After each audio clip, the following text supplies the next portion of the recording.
I don't want to. Your laptop, right? Yeah. Yeah, they're going.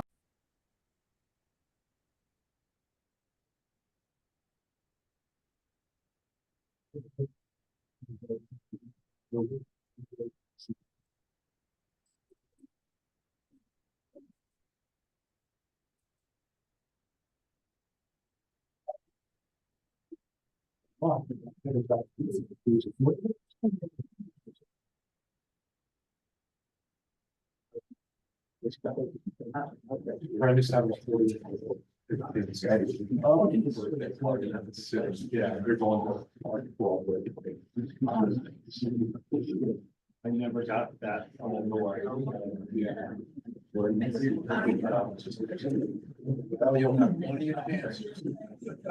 really think you guys are communal. Yeah. Yeah, well, it's not like I really had a choice. It was more like, so we rented our house. Is it okay if we move in? Well, they told me. Yeah. I would have been, yeah. They don't, they show.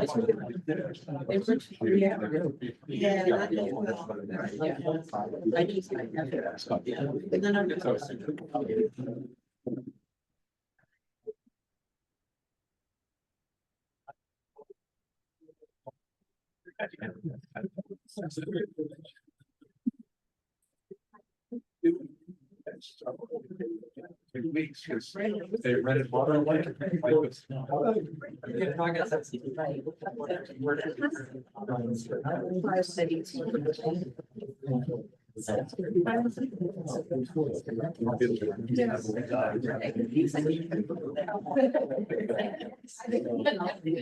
you're good, had a good winter.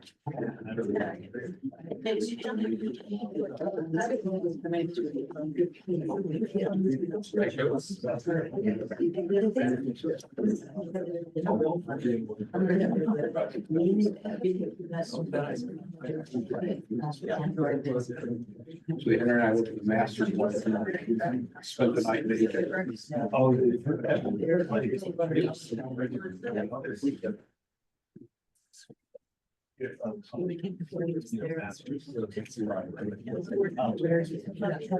The Zoom host in the room make me host online? Can one of the other co-hosts do that? No, co-host can't do it. We cannot make her a co-host. Okay, so who needs to be, sorry, I don't see anyone's faces. Who needs to be made co-host? Can you make Shane? You could make me the host, actually. Well, I'll do co-host because I don't want you to be the full host of the Zoom if it's on, right? I think either is fine. Yeah, thanks. Anyone else need to be made co-host? Helena Farrell and Eli Block. I think we already are, but just Yeah, to make you are. sure. Okay. Yeah. Thank you. Okay.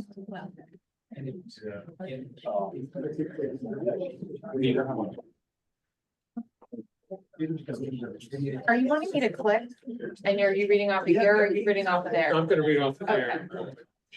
Hopefully. In fact, I left my reading glasses at the hotel. No, they sold it. She's got them. The table was dirty and I didn't want to put her left.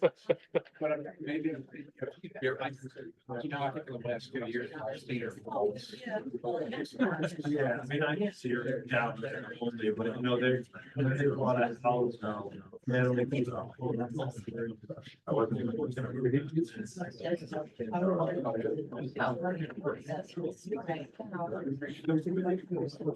mean, if you want to help you with that. Do you think we need the microphone? Just up here.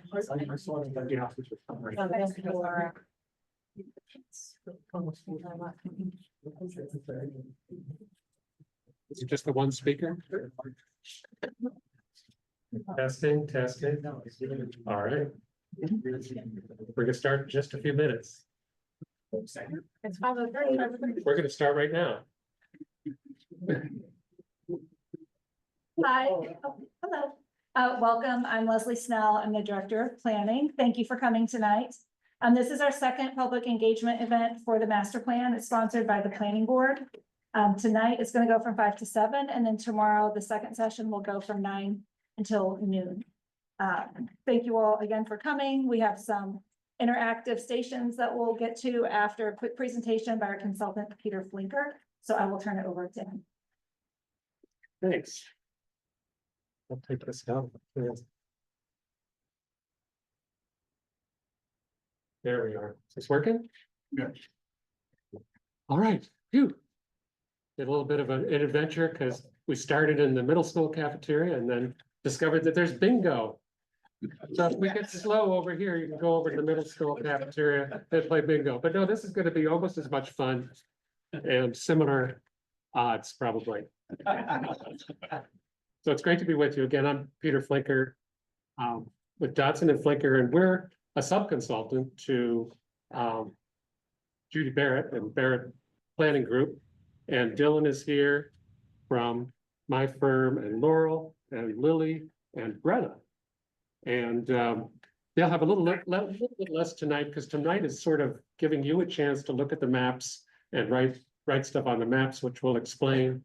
And then later on, we'll be talking individually between yourselves, and then we'll have a group discussion. But tomorrow in particular, we're going to sit down and there'll be facilitated discussions about each of the themes that we're talking about tonight. And that's really going to be interesting, and I hope you'll all come back. So this would be great if it would advance. Mhm.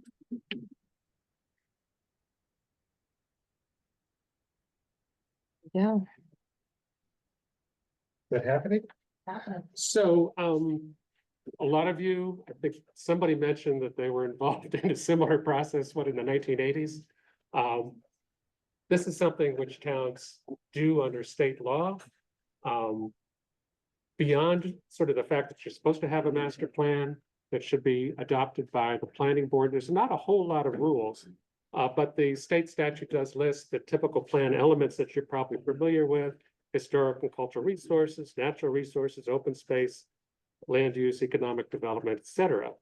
The plan itself, as you know, is a document that's really meant to be a policy guide. That's the basis of town decision-making and action going forward. Your last plan was done in 2009. There's probably a long list somewhere of everything that's been accomplished since that, based on the master plan.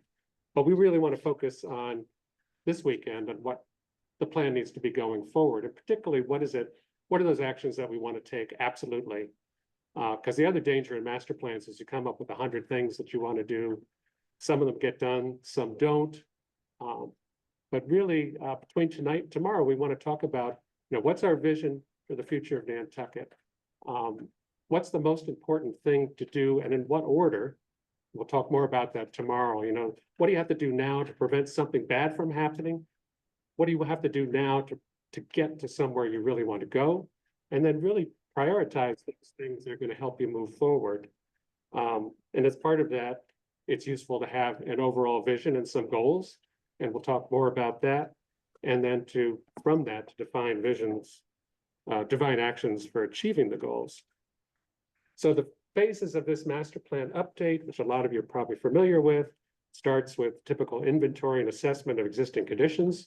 Where are we now?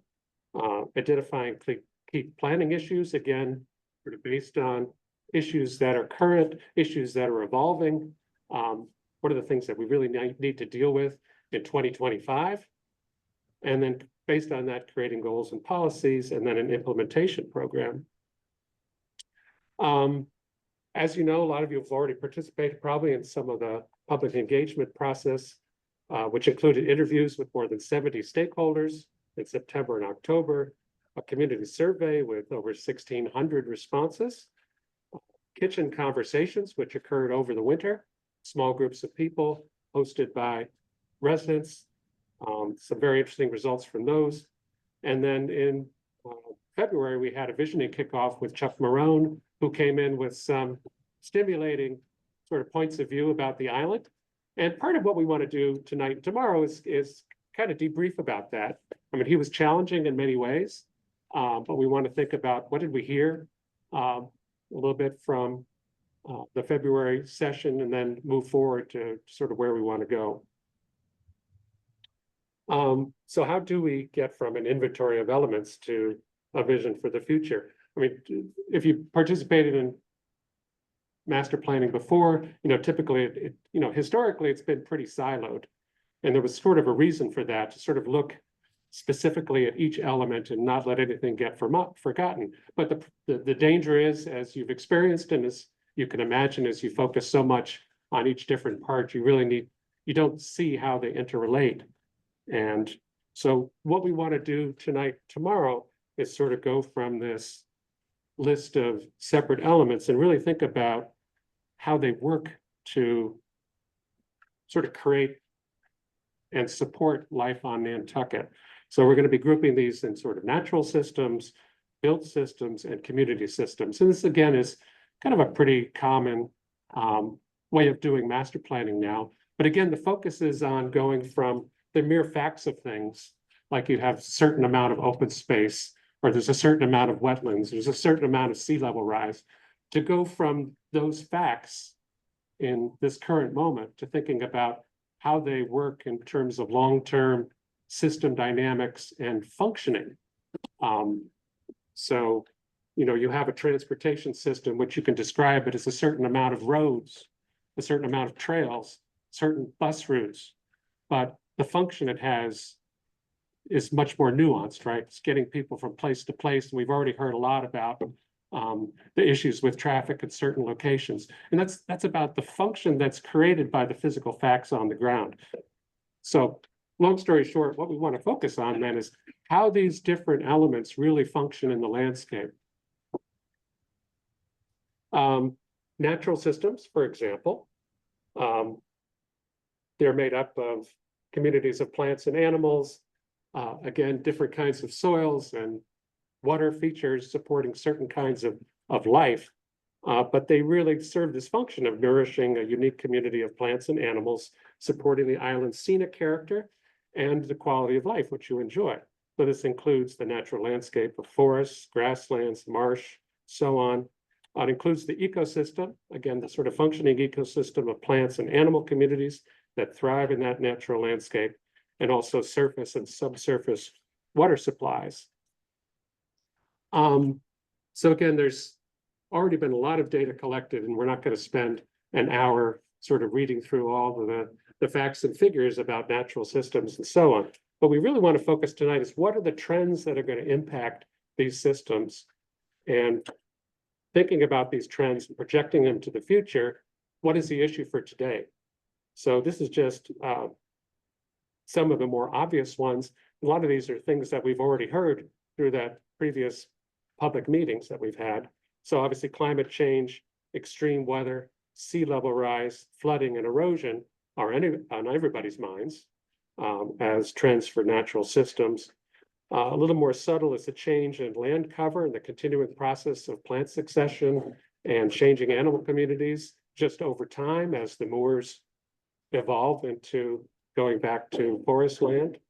And then the ecosystem change that results, and also the ecosystem change we're seeing especially as the ocean is warming, and fish and animal species in the ocean are moving north. And then we're seeing that on land as well, where new species of trees that we didn't see 40 and 50 years ago suddenly are thriving in northern locations. So that's sort of the natural systems is the first thing we want to talk about. And then the built systems, which is kind of it's literally the physical structure that supports human life, roads, houses, commercial, industrial facilities, and other infrastructure, transportation and circulation systems, public services, facilities, housing, and historic and cultural resources. Obviously, it's a huge part of your built environment due to decades of careful management, preservation of that historic structure. But that's still, one of the unique things in Nantucket, of course, is you've figured out a way to build new stuff that looks a lot like the old stuff, but it doesn't have the same functions, right? We don't have villages full of fishermen anymore. We still have some fishermen, thank goodness, but we don't have the same functions in those buildings. So what's the relationship between that built environment as these functions start to change? And we're seeing that impact on different kinds of demand for buildings, different kind of demand for housing, et cetera. So that's kind of the second sort of system theme we want to talk about. And important trends for built systems, obviously continued population growth, both seasonal and year-round, future growth potential of, that's the amount of new development that's allowed under the current zoning. And this is also something that's being studied right now, but is not quite worked out. Traffic and parking pressure, which we've heard a lot about so far, increasing energy demand, particularly in this electronic world. We're using a lot more electricity, increasing school population, and then continued economic changes. You've always had a seasonal economy that seems to be getting more extreme in some ways. And also, we're seeing all over the Northeast the change in online markets for goods and services, really changing how we get stuff. And you're seeing that, I think, along with all the contractor trucks, as we were driving around today, there was the delivery vans that are sort of circling the island. And then, of course, the housing squeeze on all levels, really important trend. And then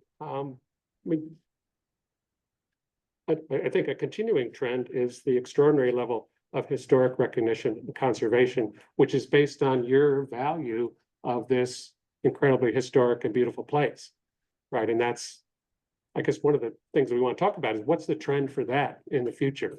Are the new people who are coming to the island, do they care about it as much as you do? Do they care about it more? And how does that change the equation when we're talking about planning? So finally, the third kind of system is what we're calling community systems, which comprise the relationships, services, and institutions that create and maintain island society and allow for people to work and live together. So this includes, institutions, both formal institutions as well as informal institutions. So schools and town government and community provided health services and recreational amenities are sort of formal, sort of community building systems. And then you have the informal systems of homes and neighborhoods, the people the religious communities, nonprofit groups that are working together, and historic resources and institutions. All of these things, again, simply it's people coming together because you care about the island or some facet of the island. And that really is what drives so much of the activity that's occurring here. So some of the important trends, again, demographic shifts, the growth and aging of the year-round population, the growth in people retiring to the island, the growth and diversification of the school population, increasing costs of shipping and construction, which of course, with the dearth of available housing and the competition for housing drives up the cost of everything.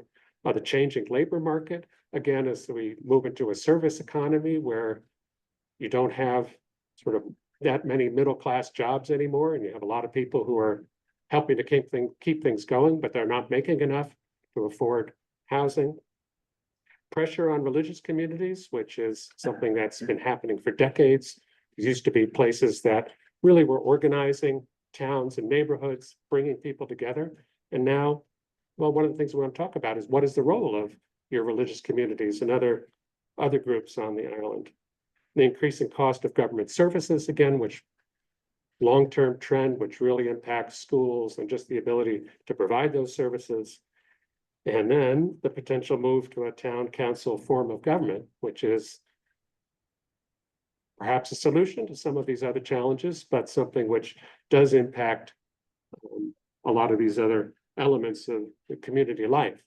One of the things we want to think about moving forward with the master plan is how does that form of government, if and when it's approved, how does that change what you can do in terms of an action strategy?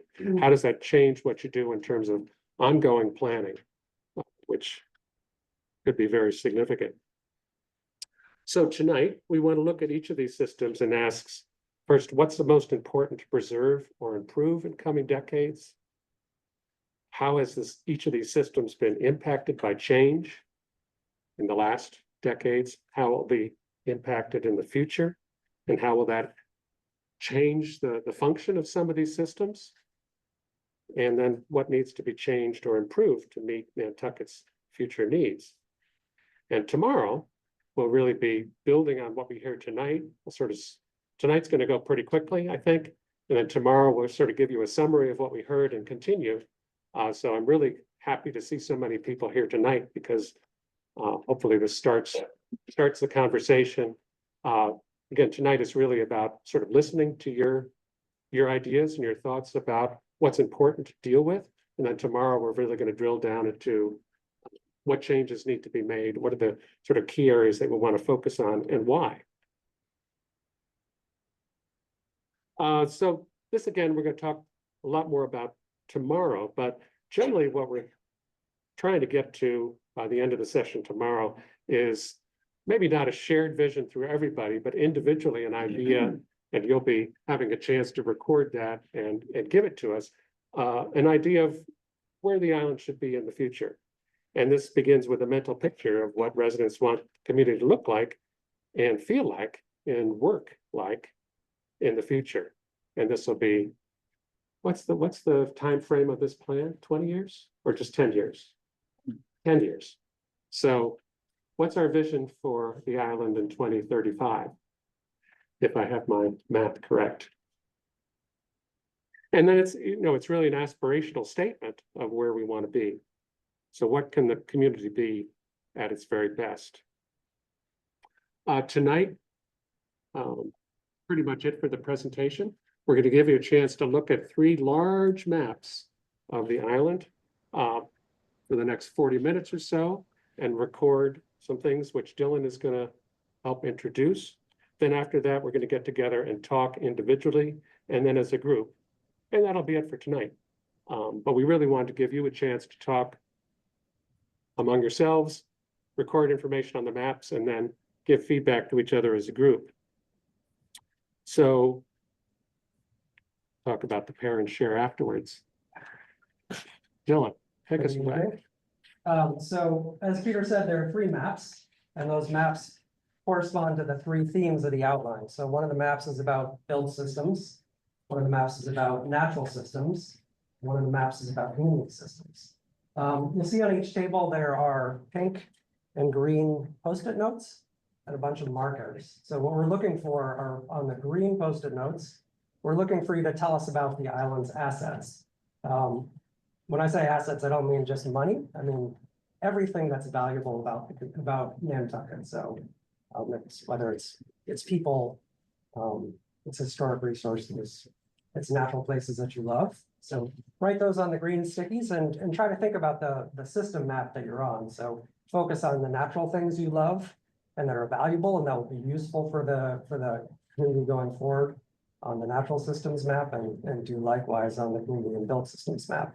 Then there are pink sticky notes, and those are for things that are challenging. So those are the kinds of problems or issues that you want this master plan to work towards solving. So write the challenges on the pink sticky notes. And ideally, you're putting these sticky notes in a relevant map if there is one. If there isn't, there's plenty of water surrounding the island, so you can put things that are not really related to a map up in the water. And as Peter said, we'll spend about 40 minutes. Peter, myself, Laurel, Brenna, and Lily are here to talk with you if you want, and possibly to answer questions, although I am sure we are nowhere near as knowledgeable about Nantucket as you all are. So this is part of our process of so again, 40 minutes and pick a map, go to it, and then rotate at your leisure. There are approximately 5 local area plans either submitted to MPEDC or underway. Is there any scheme for incorporating what's been done in Surfside, Wisconsin, Nantucket, Town, etc.? Yeah, I'm sure the master plan will consider those area plans as well as all the other plans that have been done for Nantucket. So Nantucket has a rich legacy of plans, right? It has lots of long-range plans, and this is one of them. The value of a master plan is you get to look at all of the systems, all of the topics together, and try and figure out how they relate to each other, where there are overlaps that are beneficial, where there are overlaps that might be harmful. So you might find that things you recommend in one plan actually have unexpected consequences in another plan. So that's the value of the master plan, is it's holistic. Yeah, and I think one of the reasons we're doing this, again, I mean, a lot of you have been doing this for years, and maybe you're having some internal eye rolling, or why do we have to do this again? But it's really important at this stage of the plan to understand what our priorities need to be for this plan in 2025. So we have those wonderful area plans that have already been done, but if everybody says all the focus should be on Mid-Island, that tells us something important, or whatever it might be in terms of an area. Or if everybody says it's about all of these places at once, we need to know that. Because time is limited, and we really want to focus the plan on the areas that need to be sorted out the most. Again, in 2025, not 10 years ago, not 10 years from now. So it's work, right? And I really appreciate your being here tonight, but it's work that needs to be done in order to really move forward. So thanks for coming. All right, you guys ready to hop to it and go right on some sticky notes?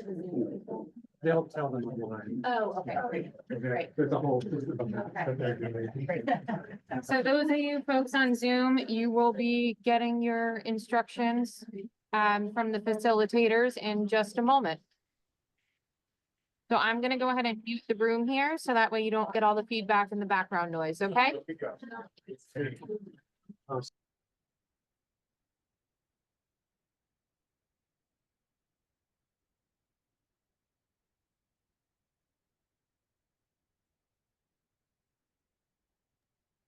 Hi, all. Thank you so much for joining us today. I'm going to split us into 2 breakout rooms in just a moment. So just hang tight. And then we'll get to have a good conversation. So just one moment and you'll be sent to your breakout room.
but it's bold.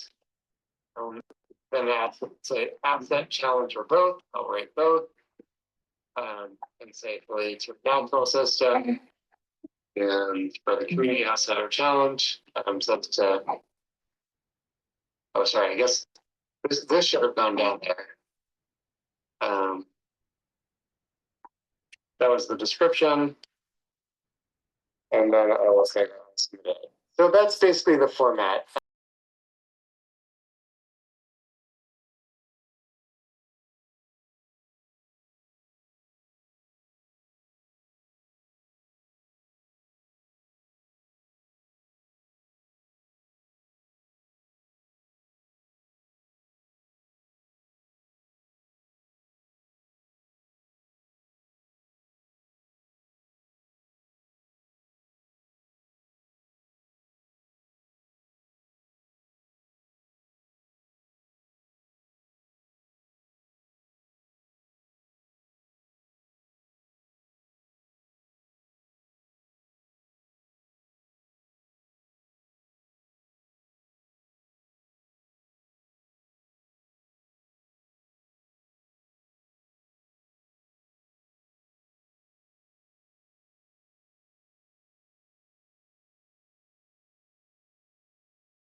It's minor modification to approve the location of the shed in the adjusted pool equipment location.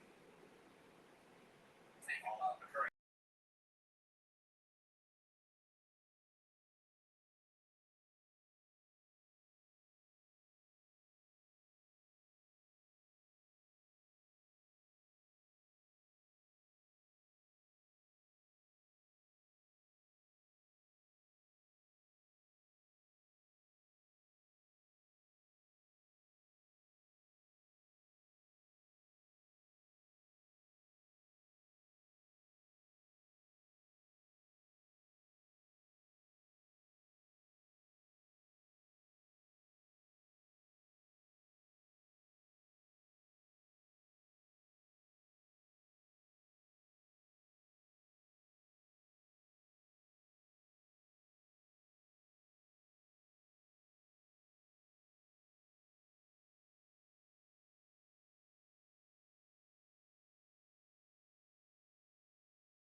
still muted.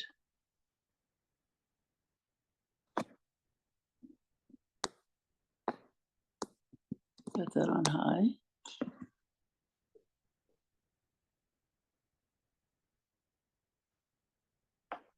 So go down and see Roseanne on the 20 something? Yeah, 24th, I think.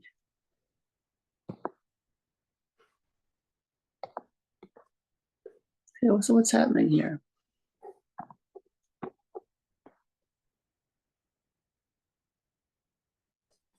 So I leave and go back in.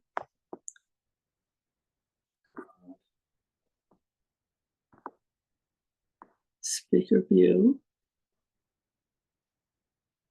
Gallery view.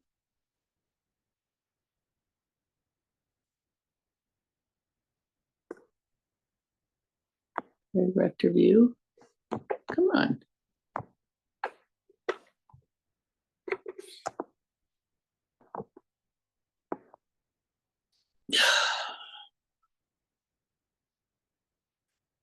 All right.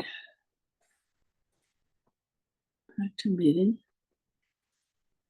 All right, I'll just leave meeting.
Oh God. I still can't get the sound.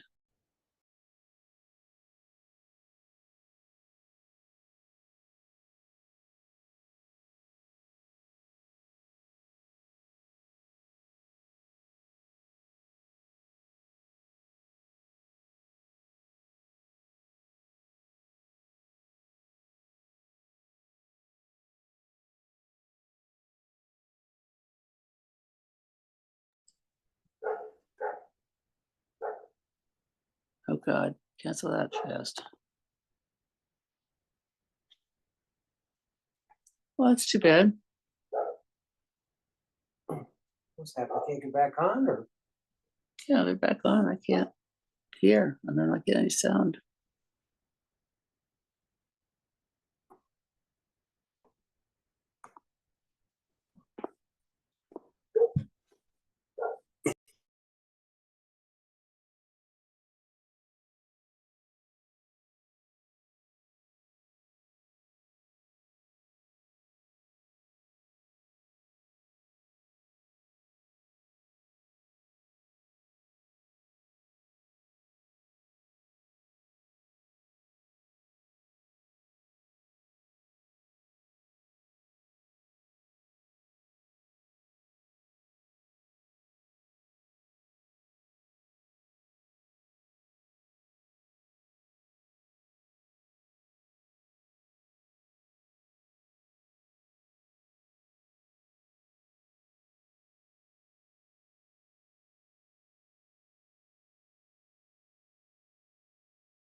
Nate? I think I just got cut off, huh? Molly, keep talking. Oh, yeah, thank There was you. no way for me to give you like a countdown timer. Wrapped.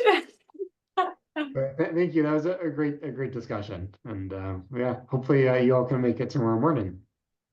Yes, thank you, Eli, for facilitating. It was really good. Appreciate it. All right, so How many people are in the group in the room? I'm not sure. That's a good question. It's kind of hard to tell from that little picture. But Well, looks like there's a fair number. 5 or 50? I have no idea. 50. 50, good. So 70 people all told. Good. Eli, would you like to share the map from your group and talk about what you all discussed? You are muted. Yes, absolutely. All right, I will share again. Okay, so you can see both groups put a lot of dots in the ocean. So we had, yeah, I think we had a robust discussion starting to talk about first the natural preservation on the island and how much land is conserved. But also getting into some of the issues, specifically pollution has been a big issue that seems to be caused a lot by golf courses and personal landscaping, which is in turn causing eutrophication and algae blooms in ponds and in the harbor. People seem to really enjoy the outdoor amenities, no surprise. Specifically the coast to coast trail, which I realized we only got one dot. We never got the dot on the other coast. Eli, do you And want to filter it so we're just looking at your points? yeah, I Sorry, was mine trying are to a do little. that.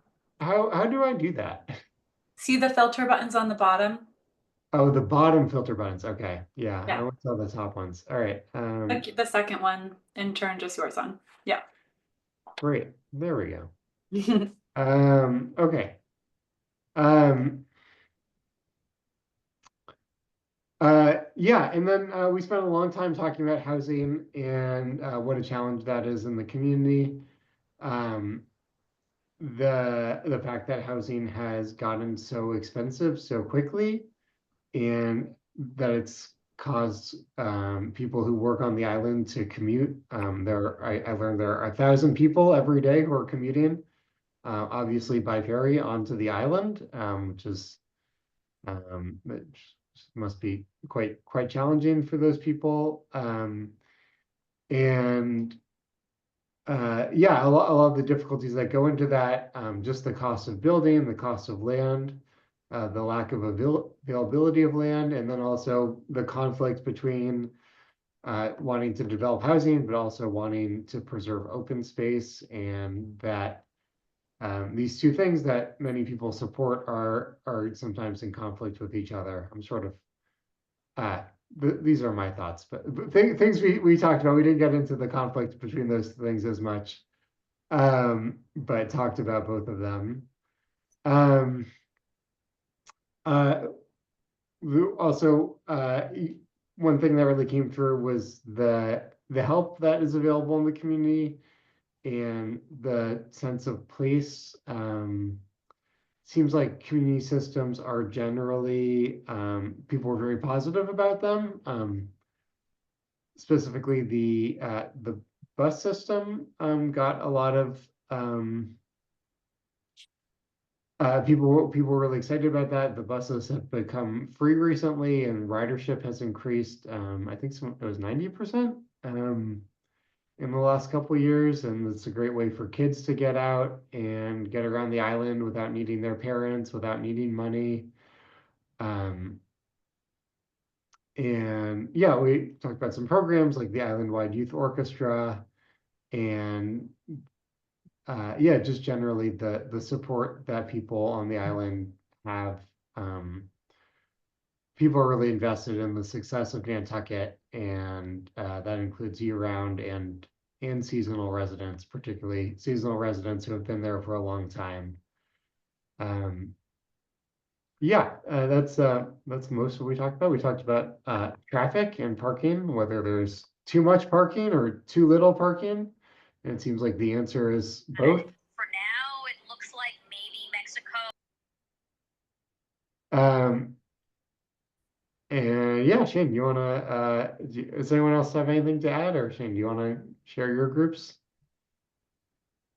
Yeah, I can share. It was interesting hearing that because our group talked about a lot of similar topics. I think there was a lot of overlap. We didn't quite get to traffic and parking.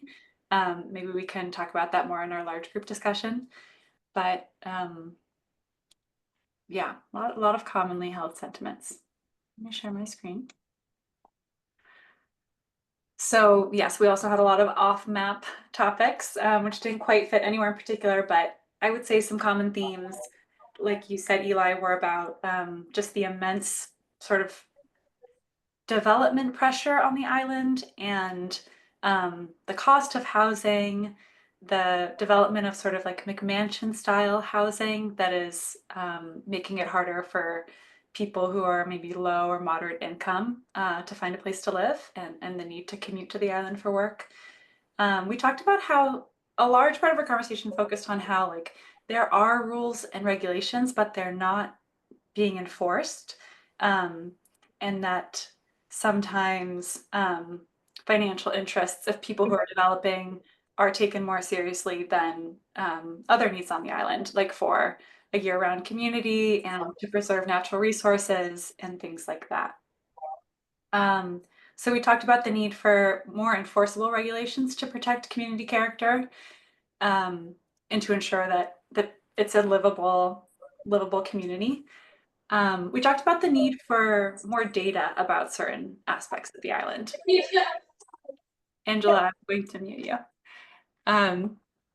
The need for more economic data, the need for, data to help the local government make strategic decisions about where to go, and sort of the importance of this plan in that process. Some of the assets we talked about were that there's a really great involved citizenry, and people, there are a lot of great volunteers working on boards and committees. There are some really strong citizen actions that are setting precedent, actions such as single-use plastic ban and PFAS regulation. So there's a strong and capable community of people on the island, and the people in our group felt like it's really great that those people do have a voice to shape actions. We also talked about water pollution and algae blooms impairing water quality. We talked about just overdevelopment in general and the amount of development that is happening on very small parcels, and how these areas of the island that used to feel very natural and just had kind of like native plants are now being heavily landscaped and built on. And to many people in my group, it seemed like the character of Nantucket has changed a lot in the last few decades, and a lot of those natural resources within the built environment are being lost. And that feels really sad. Anyone in my group, would you like to add anything that I missed? I know I didn't cover everything, but.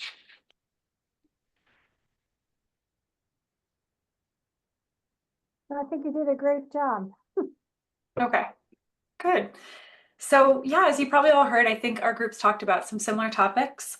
So coming together now, curious from you all hearing that, what do you think are some of the common themes in both of the groups, either assets that both groups recognized or challenges that both groups recognized?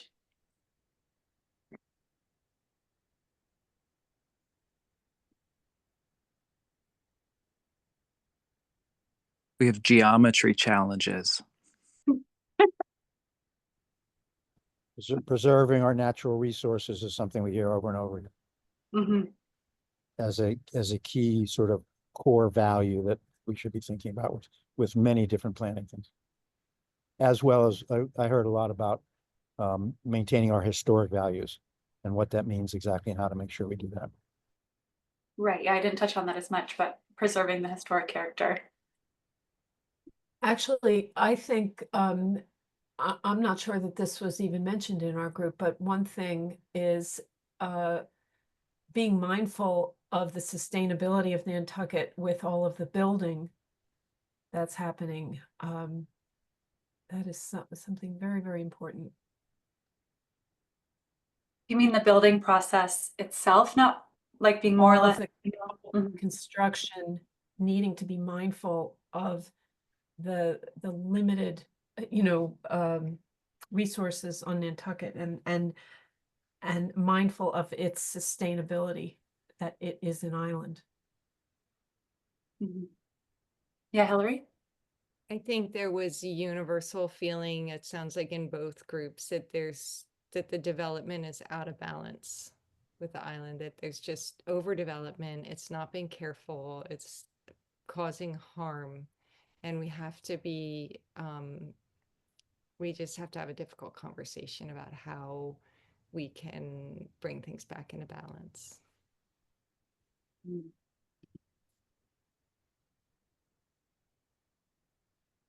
So of the challenges that we talked about tonight, which seem most important for the island to address? Clearly, many of them are related and they impact each other. But if the town were to prioritize taking action on one particular issue first, what do you all think that should be? This is sustainability, and everybody's going to have a different view on what that sounds like. And what I said in our group is that it's a lot about overdevelopment, over tourism, and it's actually the cancer model of growth that we're just going to keep growing because we have to keep supporting, more and more services. We have more and more people, so we need more money for the school system. We need more huge fire trucks so we can put out fires and stupid Surfside Crossing, whatever. I think that it's sustainability for me, and that goes around to all the environmental issues, to having open space, but how much do we need? I love the open space, but and it would be paved if it wasn't under conservation, but yeah, sustainability for me. I think we don't have, as a community, the luxury of picking one most important. I think as individuals, we might be able to do that, but I think that's why the master plan has 8 parts. I mean, you can't say, we'll do this first and not do all the rest. You know, I think that point was made in the introduction, is that, you know, there's a lot that needs attention. And what challenges would you say rise to the top for you, Mary? How to find a community agreement on what it is we want would be number 1. How to pay for what we want is number 2. And then trying to think ahead and say, what are the consequences of making changes? You know, we had the discussion about the building cap and its impact when that happened. You know, it's not enough to just say, let's change this and then all our problems go away, because it just leads to a different path to more problems. So being thoughtful, I think, is the most important thing, rather than jumping to make changes. Yeah. Say to Mary's point, to just, everything is connected to everything else. And so once you make one decision, it does change the reality, and that's the consequences. I think you're saying, Mary, right? So it's almost like you need to think 2 steps beyond the decision you're making, to say, okay, if we do this, then what? And then what? And I don't think, I mean, I think it's just our human nature. We don't often do that, but that's where the problems usually come up.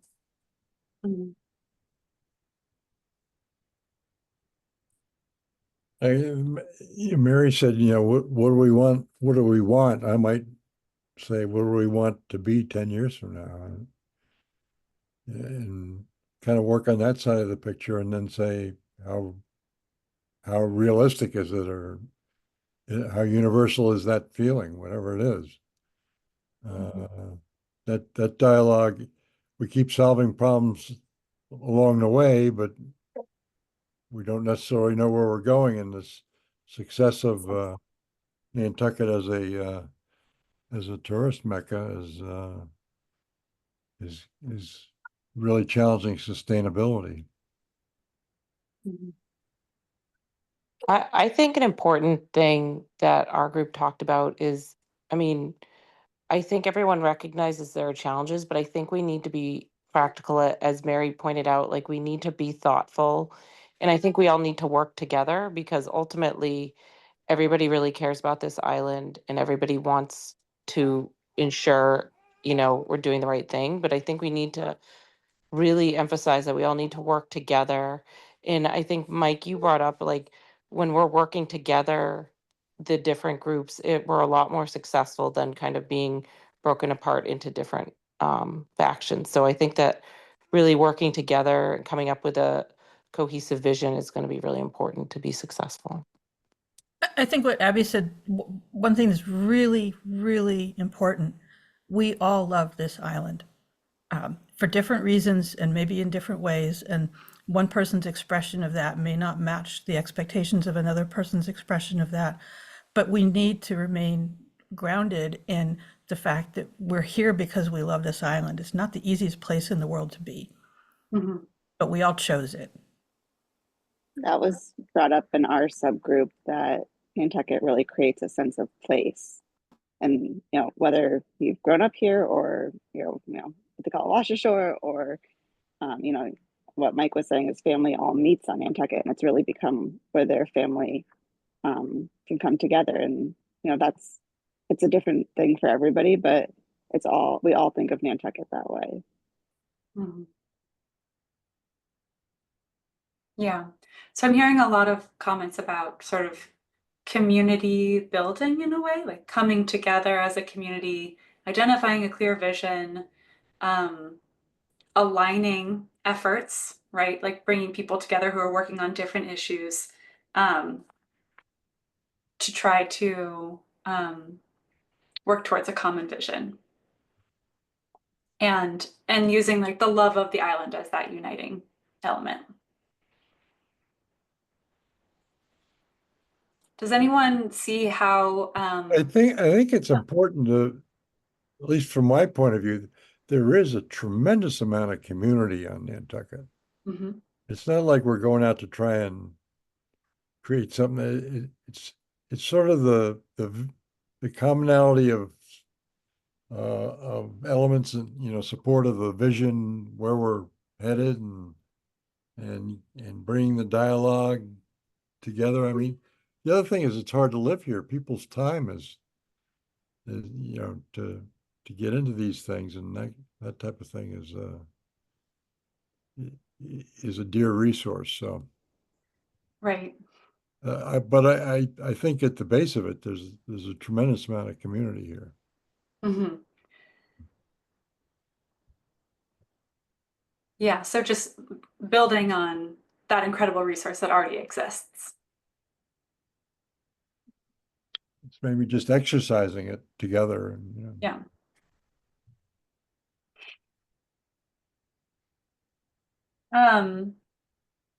Do you all see any overlap between the challenges and the assets we talked about?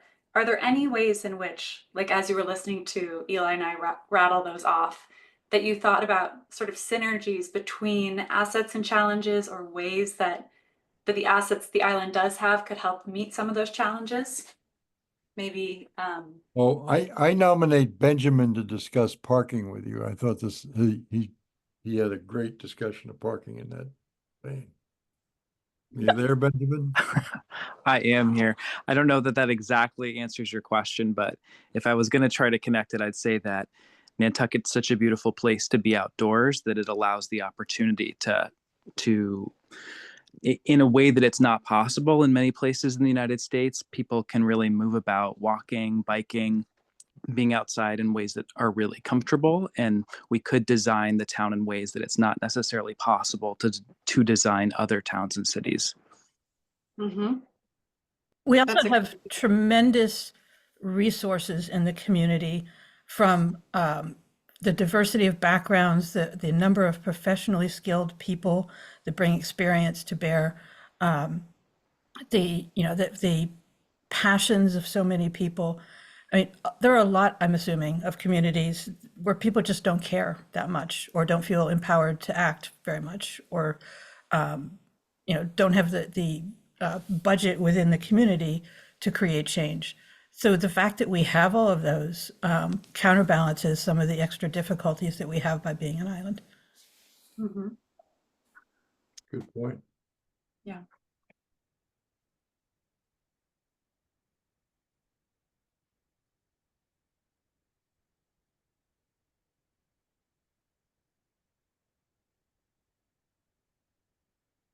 Any assets on the island that can help meet the challenge of affordable housing specifically? All the empty houses. And by empty, you mean empty year round or empty seasonally? No, empty seasonally. I mean, that's a really thorny topic, but it's true. There's more than enough housing for everyone part of the year. Some of the topics that came up in our group were, we talked about how Richmond was designed de novo to be 2.5 stories. And if it had been 3 stories, we could have had a lot more housing there. So are we putting could we get comfortable with changing some of our design codes in ways that would be consistent with Nantucket heritage? I mean, we had we have 3-story buildings on Nantucket, not very much, and there used to be many more. Mm-hmm. One thing I don't think I've heard mentioned, at least in our group, is the tremendous philanthropy that exists on the island, and not just from the extremely wealthy, but also from the community members who will donate to help anybody else who's experiencing a rough patch. And the fact that we voted money at town meeting to go towards affordable housing specifically. We're a community that is used to making investment. And while that probably can't be the only solution, think of how many communities don't even have that. Very true. Yeah, that's a huge asset. Yeah, we talked about that in our group, Mary. I was going to add some more to Hillary's comment. of like repurposing our existing stock. And so I've heard like Main Street, a lot of those houses used to be like 3 stories and there was 3 families on each story. And now we don't allow for that multifamily dwelling in that district. And so could we reimagine some of the existing stock that we have so that we're not building new, but creating affordable or attainable housing opportunities? Mm-hmm.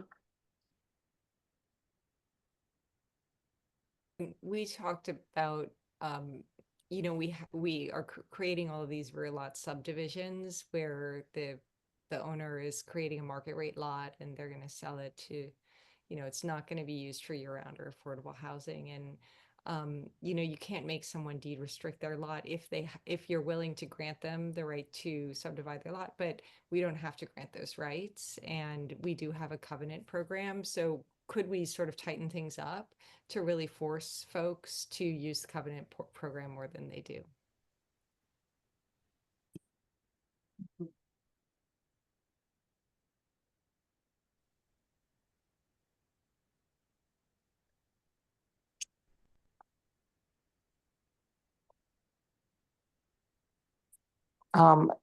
Chrissy, I don't know if you wanted to talk about, we did talk about that as well, but we talked about how there are some limitations on certain programs and things like that, like the covenant program, where like currently it's not financially viable because we talked about like the lack of land, things like that. So I think just like, again, thinking about some of these issues, but coming up with practical solutions, I think was really one of the things that came up in our group as well. And Chrissy, I didn't know if you wanted to add anything.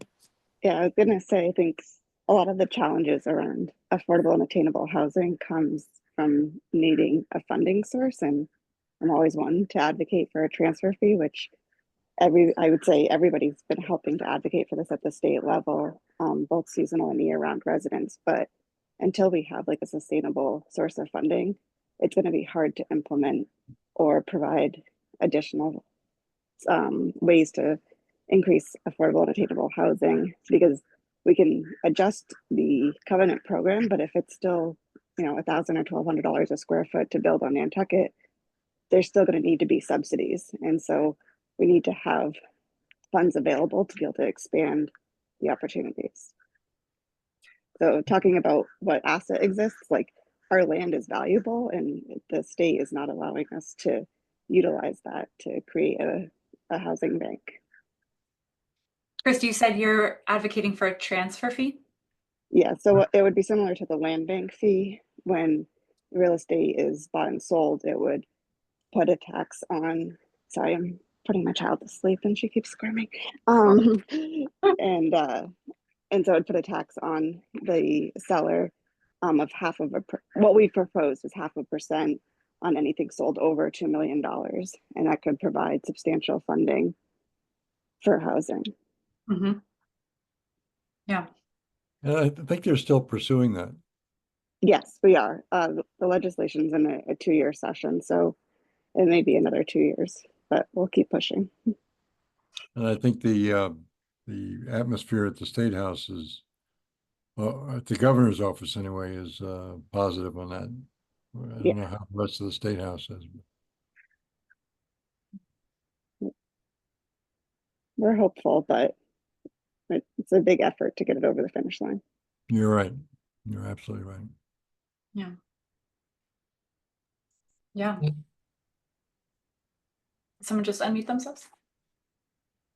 I was just going to say Nantucket's been trying for that since 2016. So it's, you know, it's been a long time. Mm-hmm. But just to give our coordinators here a little feedback, since 2016, we've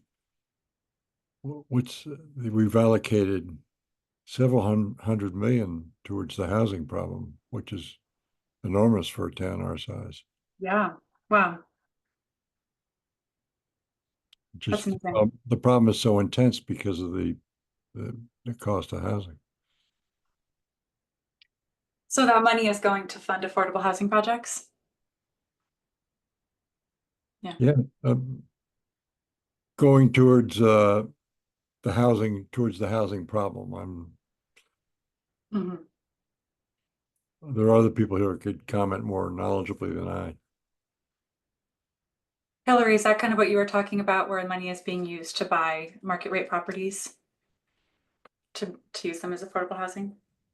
Well, one of the things that we talked about in our group is we talked about short-term rentals. And we talked about if, you know, the cost of the market value on the open market is increasing. And if we're not converting more of the housing that we have to be used for housing choice, you know, attainable housing, and we're just writing checks, you're asking the taxpayers effectively to subsidize the asset owners.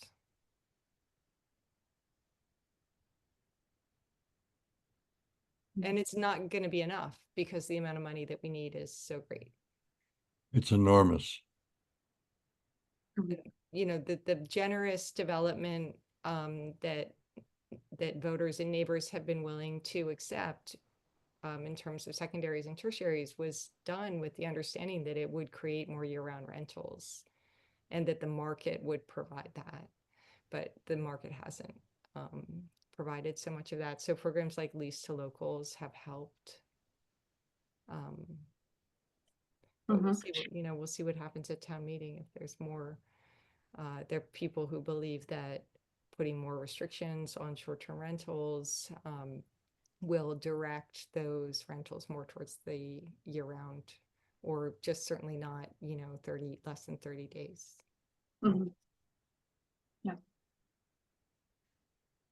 All right, well, we had allotted 2 hours and it's 7 p.m. now.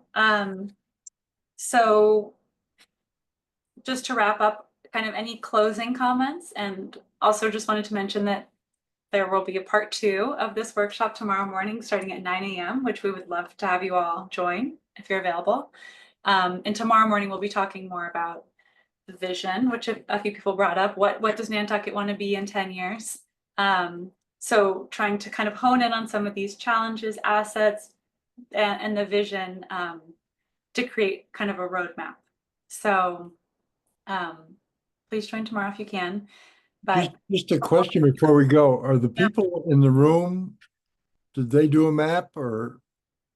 They did, yeah, they were kind of just floating around the room. They had 3 maps, sort of like natural systems, built systems, and community systems, and they were marking them up in the same way So we were. we haven't heard from them yet, right? In this discussion, right? No. Okay. And unfortunately, we won't be able to come together as a larger group, but the results from their workshop will be available online. Can we listen to them if they're still going, or? Yeah, we can. Oh, it looks like they're people are joining just as standing well. up. Yeah, I think they're wrapping up too. Thank you so much for organizing everything. Yeah, thank you all so much for coming. Thank you, Shane. Thank you. Yeah. Bye, All right. everyone. Bye. Thank you. Thanks. Bye. Bye.